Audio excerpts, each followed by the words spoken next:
स्वागत है हमारे लखनऊ मंच न्यूज 24/7 हिंदी समाचार पत्र एवं न्यूज चैनल में। सही खबर, सच्ची खबर। कृपया सब्सक्राइब, लाइक, शेयर, कमेंट जरूर करें। चौबे जी, जिस तरीके से नागपुर की घटना हुई है, नागपुर में जिस तरीके से हमला और मार धाड़ नुकसान, उस पर आपका क्या कहना है कि जिस तरीके से एक समुदाय के लोग दूसरे समुदाय के ऊपर इतना उत्पात मचाए हैं, त्राही त्राही मचा हुआ है, उस पर आप क्या कहना चाहते हैं? नागपुर की घटना केवल यही नहीं बल्कि पूरे भारत में जो इस तरह की घटना घट रही है, ये आज़ादी के समय ही इसकी पटकथा लिखी जा चुकी थी। क्यों कि धर्म के आधार पर जब भारत और पाकिस्तान का विभाजन हुआ तो यहाँ पर मुसलमानों का रहने का औचित्य ही किया था, जबकि अलग स्थान उनको दे दिया गया था। दूसरी बात, ये अंग्रेज़ों और उस समय के नेतृत्व की मिलीजुली साजिश थी, और इस बात को कहने में मैं किसी तरह का लाग लपेट नहीं रखता हूँ। पूरे भारतवासी को ये बताया नहीं गया कि जानबूझ करके पाकिस्तान तो मुसलमानों को दे ही दिया गया, और भारत में उत्पात के द्वारा भारत की स्थिति डेमोक्रेसी से लेकर के सारे चीज़ बदलने का एक प्रयास किया गया। इसमें सारा दोष उस समय का नेतृत्व का है, जो कि झूठी आज़ादी का केवल अफवाहें फैलाया गया। क्यों कि मैं एक बात से स्पष्ट करना चाहता हूँ कि 1997 में जब देश आज़ादी का 50वां वर्षगांठ मना रहा था, उस समय ब्रिटेन की महारानी ज़बरदस्ती भारत में आई और यहाँ से कई तोपों की सलामी लेकर के गई, और भारत उसमें कोई हस्तक्षेप नहीं किया। लेकिन 2014 के बाद जो भारत की स्थिति बदल रही है, आज किसी भी देश का, चाहे ब्रिटेन हो या ये है, भारत पर कोई दबाव नहीं है। आज भारत जो बोल रहा है सभी लोग सुन रहे हैं। और जो नागपुर की घटना है, इसमें अभी तक बांग्लादेशी का भी कनेक्शन आ रहा है, और ये एक बहुत बड़ी साजिश थी। और ये हमला केवल हिंदुओं पर नहीं, ये भारत पर हमला है, और भारत के वहाँ की जो सरकार है महाराष्ट्र की, उस पर ये हमला है। इसमें सबसे ज़्यादा पुलिस वाले घायल हुए हैं, कुल्हाड़ी चला है, तलवार चला है, और वहाँ पर हिंदुओं के घर जलाए गए हैं, उनकी जानबूझ करके गाड़ियाँ चलाई गई है। तो ये तो सोची समझी साजिश है, जो कि विदेशी सोच के आधार पर इस तरह का कार्यक्रम भारत को अस्त व्यस्त करने के लिए किया जा रहा है। इसका मूल आरोप किस पे आप लगाएंगे?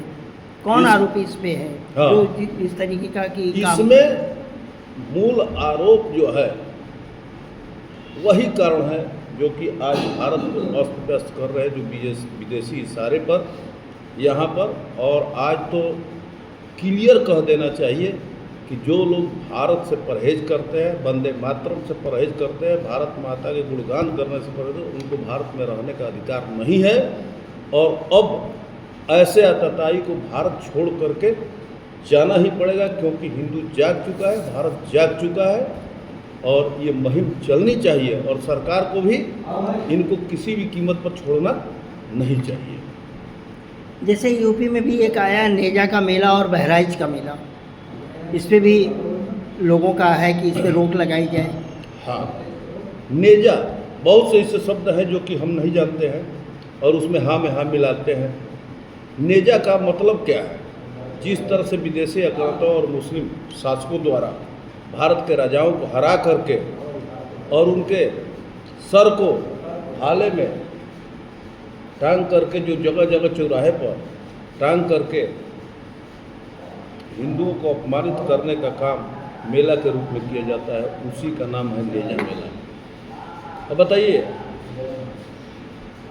सैयद सलाहुद्दीन गाजी के द्वारा स्थापित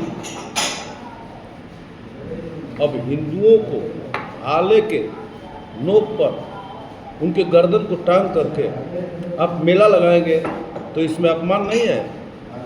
चूँकि पता नहीं क्या कारण था, कि उस समय दबाव में कि क्या ऐसे मेला का आयोजन किया गया, हम हिंदू लोग जो आज सेकुलर अपने को बनते हैं वो भी उसमें सहयोग करते हैं, ये कतई नहीं लगना चाहिए।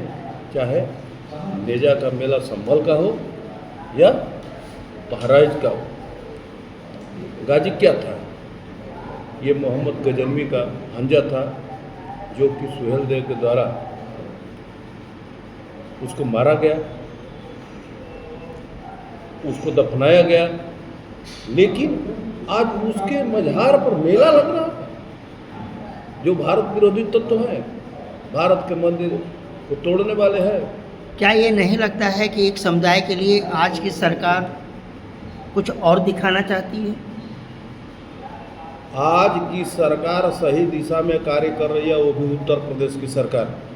ऐसे मेला का आयोजन और मेला के आयोजन में जो लोग सहयोग करते हैं उनको भी देशद्रोही मानते हुए उन पर कार्य करना चाहिए। दूसरी बात, एक चीज़ मैं और ये आपको कहना चाहता हूँ,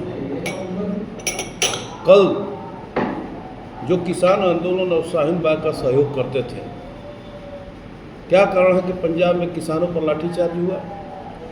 आज वो लोग कहाँ है, किस माद में छिपे हुए हैं जो किसान आंदोलन को अन्नदाता आंदोलन कह करके सपोर्ट कर रहे थे, जबकि वो भारत विरोधी आंदोलन था। भारत के अर्थव्यवस्था से लेकर के हर चीज़ लोगों का जनजीवन प्रभावित कर रहा था।